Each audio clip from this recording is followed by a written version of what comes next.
The Eternals, an ancient group of super beings who came to Earth to safeguard humanity's development, have scattered across the modern-day world. But when a threat from our distant past returns, they're forced to gather together and to face their differences. If that description sounds kind of generic, it's because The Eternals is both very difficult to synopsize and also kind of dumb. So with that said, let's just say there's going to be spoilers ahead. If you haven't seen the film, don't watch the video unless you don't care about spoilers.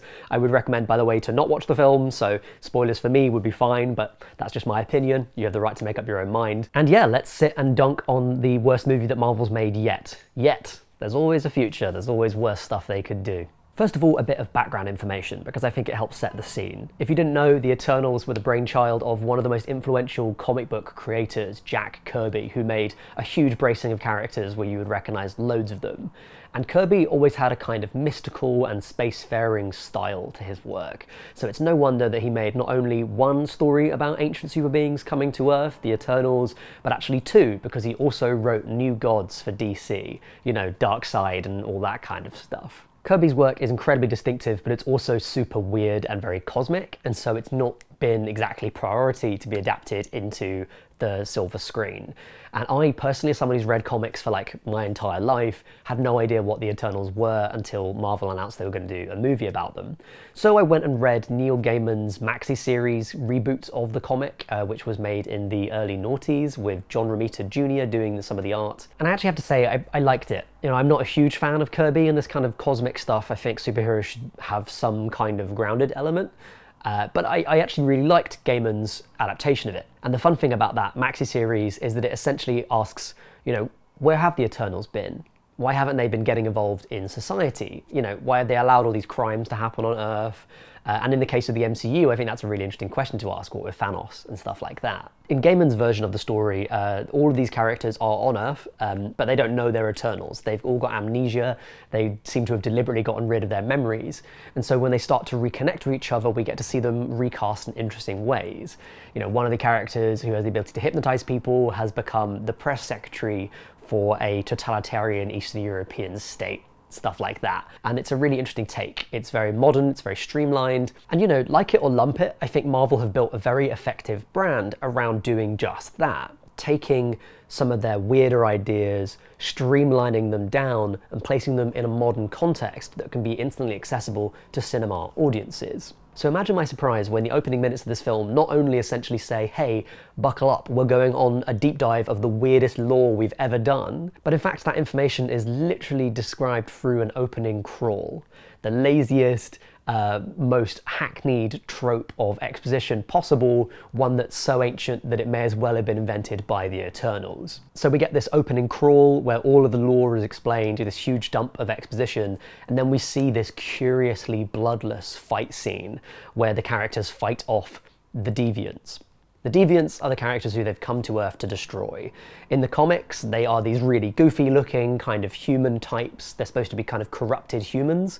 I think that's something that politically might be a bit uncomfortable nowadays, but it's something that Kirby did, again, quite a lot of with New Gods and stuff like that. And weirdly, this is basically the only thing they streamlined from the lore, because they've turned these characters into just like grey monsters. And so we have this very long fight sequence without much dialogue. I think, in fact, there may be no dialogue in this sequence, where we meet all of these individual Eternals. It's an all-star cast, and they're all named after random gods from our prehistory, so I don't really have the ability to name all of those characters. And in fairness, they each get their own individual kind of quirk and some individualization of power sets, but we don't really get stories for most of these characters. We just get a bit of information about them. Now, there's been a lot of excitement in the Marvel fandom about Chloe Zhao coming to direct one of these movies. You'll know her from having won an Oscar this year for Nomadland. She also made some really amazing indie films like The Rider and Songs My Brother Taught Me.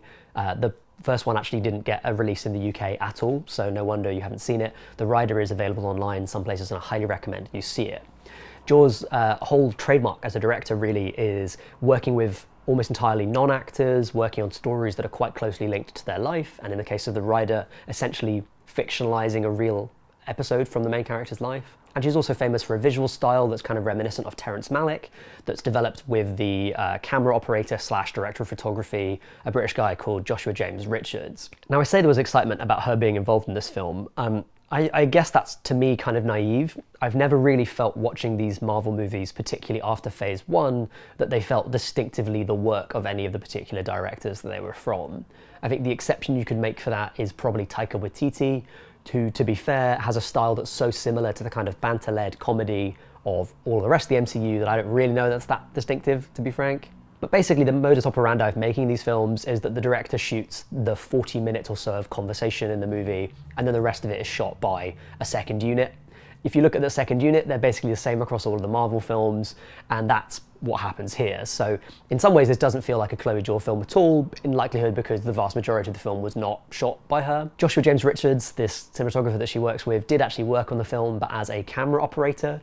The stalwart kind of MCU cinematographer Ben Davis, who's shot I think 4 or 5 of their movies now, he works on the film as the cinematographer. I'm guessing the relationship on set was like Chloe Zhao talks to Josh and then Josh tells everyone else about what to do, and Ben then filters that down as a management kind of level position. But anyway, the point I'm trying to make here is that I was not excited to go in and see a Chloe Zhao Marvel film, because in reality I felt like we would not get a Chloe Zhao Marvel film.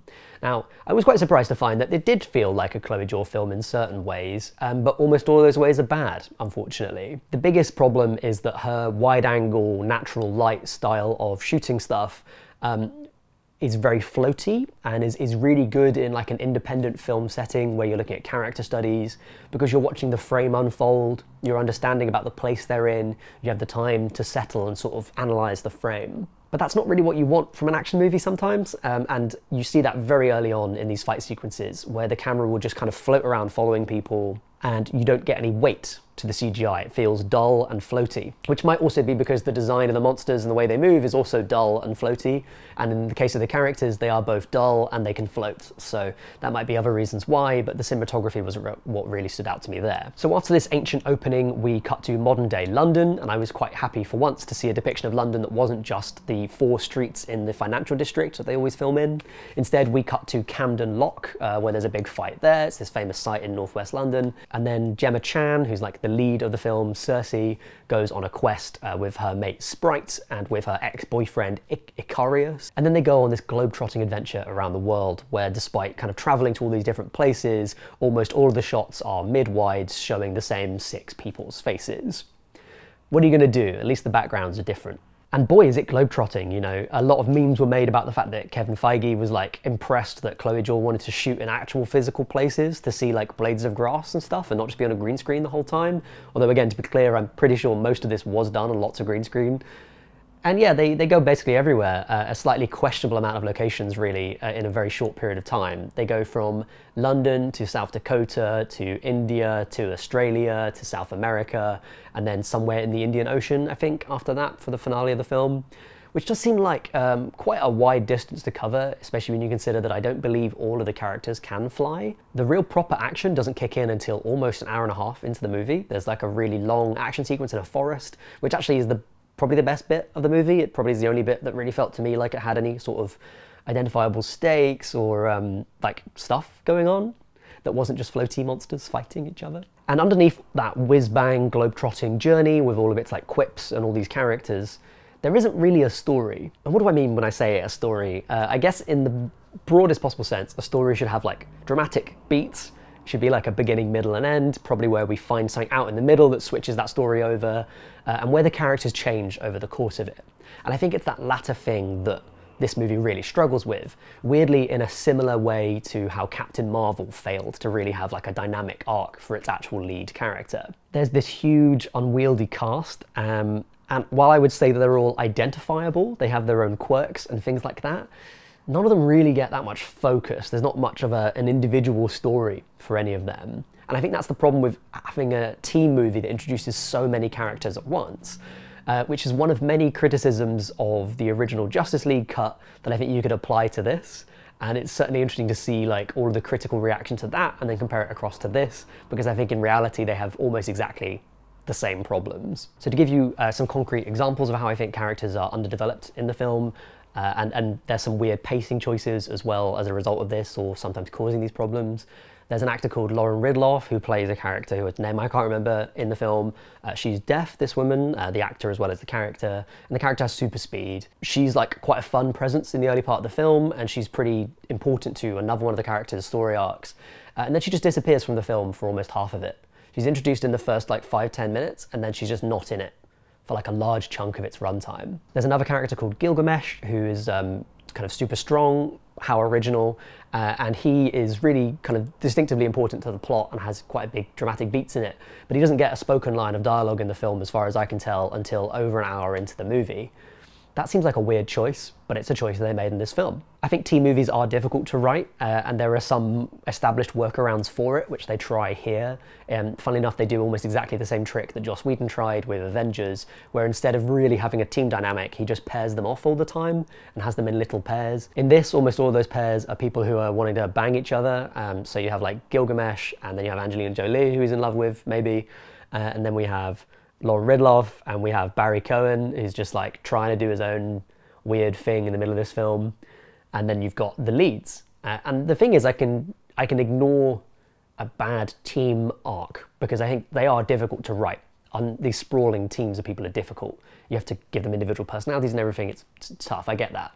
I can forgive all that if there's a central arc that makes sense. If there's a character arc for Gemma Chan, for Cersei, who's the lead of the film, and also for her lover, who's like the secondary lead, who is Icarius, Richard Madden. And unfortunately, there isn't. Cersei starts off the film being really nice and powerful and kind of well-adjusted and right and in love and having a good time. And then at the end of the film, that's still the case. Everything's the same for her.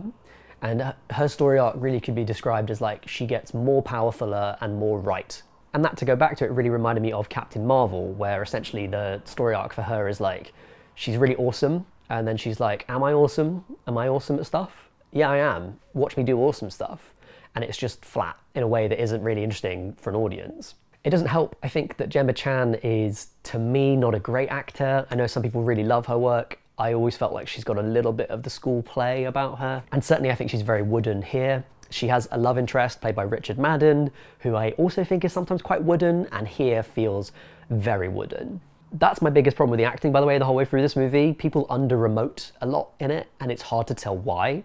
My suspicion is that Zhao was going for like a sort of like a self-conscious godlike feeling where they felt like living statues or something, like these kind of holy beings. But that does not work, just to be clear. Like, there isn't enough emotion in that. So the big pinning behind this is that Richard Madden and Gemma Chan are supposed to be like very deeply in love with each other for thousands of years, and unfortunately I just don't think they have any chemistry, so all that stuff just feels rough.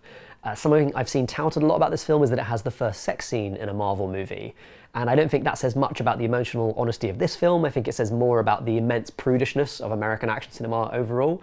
But there is this sex scene, and it's just like watching Barbies rub together. It's rough because you don't feel those characters have any interest in each other. And I have to compare that to something like Wonder Woman, where Gal Gadot and Chris Pine have a very strong feeling of attraction towards each other. They have good chemistry and they're able to play that off. It makes it fun to be in their company. Whereas here, every time it cut to these flashbacks of them being like a married couple, I was just like, this is the least believable thing in this movie about space gods, and that is a really rough thing for this film as something that's supposed to be human drama. And to be fair, they're dealing with a very rough script, and so they just have to woodenly sort of trot out these clanger lines like, we must end this violent cycle.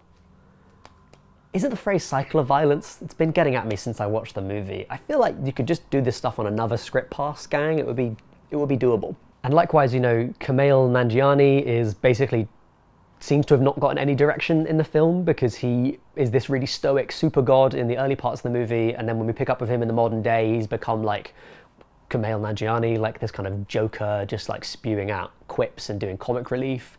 Weirdly, he brings his butler along for the whole film, which only seems to have been just for fun, to make the movie anything other than just really dull to watch. And strangely enough, he just disappears from the ending of the film. He opts out of the final set piece, like literally on screen. He's like, oh, I'm not really interested in it. And then just doesn't show up for 20 minutes at the end, which seems like a weird choice for a teen movie. I was sat there in that final set piece waiting for him to come back, and then he didn't. So thanks, all 5 credited screenwriters on this film that took several years and hundreds of millions of dollars to make. I think the only two people who are giving like traditionally good performances in the film are Kit Harington, who essentially just has a cameo in the film, and Angelina Jolie, who doesn't have that big a role, but does get like actual stuff to do. She gets an actual arc to some extent, and yeah, it shows. She just has something to do. The kid who plays Sprite is also pretty good, but hard to judge in a movie of this scope and with lots of different character stuff going on. And of course, all of the character stuff that gets set up in the movie gets thrown out the window halfway through with a 6-7 minute long like exposition dump by one of the main characters that just completely changes the plot. And it's almost to the point where it feels like a screenwriter walking into the movie and saying, hey, we need to do another thing because this isn't anything. Now, after that big shift, we end up with a last third of the movie that tries to deal with big themes. And again, I thought this was not allowed in superhero movies after Zack Snyder. I thought we decided that we weren't allowed to have superhero films talk about interesting stuff. Well, I've always disagreed with that. I think that there is space for superhero movies to touch on deeper themes if you want to. They don't have to, but it can be done. And I think, in fact, that superheroes are quite a good place to talk about stuff like, does might make right? How are politics and power interrelated with each other? What's the weight of our own personal responsibility when we have the ability to do good in the world? I think superheroes are a good site for those sort of conversations.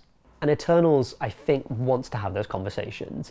You can almost feel Zhao's influence kind of coming in and saying, God, I want the movie to be about something. But unfortunately, it does that Marvel thing where they talk about the themes a lot, and then at the end, it all just comes down to personal relationship stuff. It has very little to do with what's right or wrong in a cosmic sense, and more to do with like, will you or won't you be my boyfriend/girlfriend? It's the old debate and switch. They do it every time. You don't want to pick a side because that would scare off some of your audience, and you can't be doing that. And yeah, like I said, I thought that it was wrong to talk about those things in these movies. I remember people feeding back about Batman vs Superman saying, you know, like, superhero films shouldn't have Christ allegories in them. They shouldn't have imagery that is reminiscent of terrorist attacks. That seems wrong. And I think those ideas can be in these movies, but I think they should be subtextual and original, which is, I suppose, a roundabout way of saying that I find it deeply upsetting and I think pretty immoral for the filmmakers behind this movie to use the very real atrocities committed in the Second World War, particularly the bombing of Hiroshima, as a backdrop for a character beat in this movie. And I kid you not, it's just like a close-up of one of the main characters crying while looking around at the wreck of Hiroshima and saying like, oh, we should have stopped this. And I don't know about you, but I find that distasteful. I hate really saying that things in films are like morally wrong. I feel like we can have good conversations about art without talking about whether or not the way in which it depicts things is moral or not. But I think we have to draw some line at using an event of massive human suffering and a major watershed moment in human history to underpin the last third of a superhero film made by one of the biggest corporations in the world. Is that too much to ask? I felt the same way about depictions of Auschwitz in X-Men Apocalypse, and I weirdly think that in comparison, the opening of Batman vs Superman, which does, you know, trade in 9/11 imagery and imagery from natural disasters, feels like a better treatment of that kind of material because it is dealing with something within its own fictional universe. And there's the real head scratcher as well with this, is that like, there's plenty of things in the Marvel Cinematic Universe that could have been used as a placeholder here. Why talk about something that actually happened in our real world and affected real human lives when you could talk about like the tragedy in Sokovia that happened in the MCU, or you could talk about the blip or the snap or whatever we're calling the thing when Thanos disappeared half the universe. These are all events where the Eternals also decided to not intervene for reasons that ultimately are never really described beyond, well, we just decided not to. And while it's terrible in its own right, I think it also does show a lack of thinking at the heart of the film, a lack of development of the ideas, characters, places, settings, themes of the movie.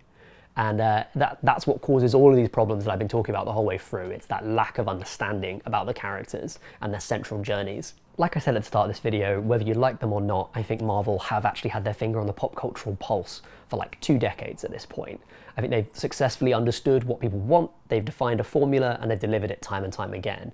And this movie is trying to get out of that formula in a way that is just inexplicable to me. It's like they are deliberately trying to make a film that no one will want to watch. And it's funny too, because I think there maybe would have been a place for this dense 2.5 hours worth of exposition of stellar politics and kind of badly handled religious themes if it wasn't immediately comparable to one of the best films of the year that came out a week before it, which is Dune. Dune really shows that you can cover all that stuff in a blockbuster and do it with finesse and develop the ideas and themes behind it and subtlety visually, and none of that is really present in Eternals anywhere. And I also think there might have been a place for it earlier in the Marvel cycle, if they'd had a chance to bed down these characters into that backstory.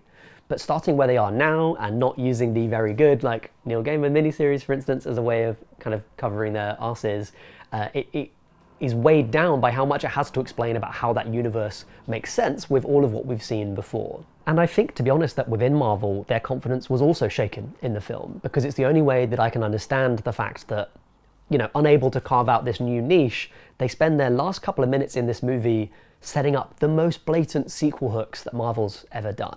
And these aren't those fun in-credit Easter eggs that they got famous for, the reason why we all sit and watch the credits now in movies, which, by the way, you should, because people worked hard and you should read their names, even if you're never going to identify who the gaffer was or whatever. Those used to be fun. They used to be an interesting way of linking together these films. And now they feel quite sad to me. They feel desperate. They feel like live pitches to the audience for a movie you might like more than the one you just watched. And most egregiously, I think, the final end credit Easter egg of this shows Kit Harington suddenly not being a normal human, but in fact having a magical heritage at the end of this movie, and then we hear off-screen Blade talking to him, Mahershala Ali, in the new depiction of that character. And I was thinking back to the first Easter egg they did, where Nick Fury, Samuel L. Jackson just showed up at the end of Iron Man, and just how mind-blowing that would have been to see in the cinemas, which unfortunately I missed. It's such a big statement of, like, authority. Hey, we know you're gonna like this guy, we're bringing this in. And here, they don't even show Blade on screen, presumably because they haven't finalised his costume, or they want to save the trailer for the next Comic-Con. And it does feel like a movie that has no confidence in itself. It's emblematic of a problem, I think, as well in the wider MCU. What do we do after the Avengers, who still come up in this? They still have a conversation about them there. I have to be honest, I think you can get all sorts of enjoyment out of all sorts of films, and even very bad films can often be quite instructive to watch. I very rarely finish a movie and think that it was an absolute waste of my personal time. But Eternals absolutely is. I guess the best way to say it is, if you're on a long distance flight and this is the only film available to you, I would say go to sleep instead of watching it, because ultimately the film will drive you to that either way. So that's it from me on Marvel's worst movie yet, but I'd love to see what you thought in the comments below. So let's have a chat about this movie. Have a good one, and I'll see you next time. Bye for now.